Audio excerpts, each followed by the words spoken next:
Les mêmes images, semaine après semaine. Depuis plusieurs années, les casseurs s'infiltrent dans les manifestations. Des individus violents et jusqu'au boutistes.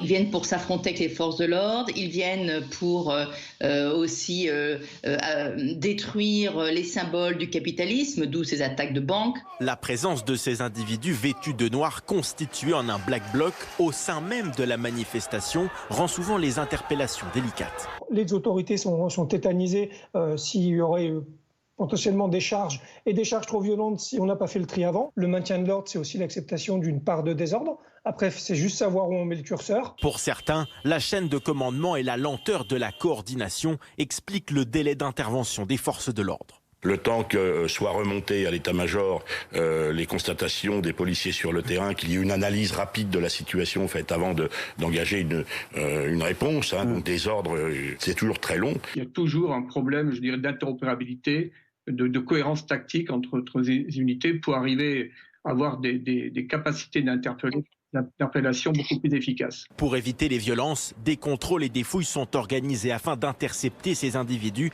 avant qu'ils ne rejoignent la manifestation. Pour certains, il est nécessaire de nettoyer le parcours en amont et éviter ainsi de laisser des objets qui peuvent servir de projectiles. D'autres avancent l'idée d'un changement de doctrine du maintien de l'ordre. Il faut mettre en première ligne les forces mobiles, que sont les CRS et les gendarmes mobiles.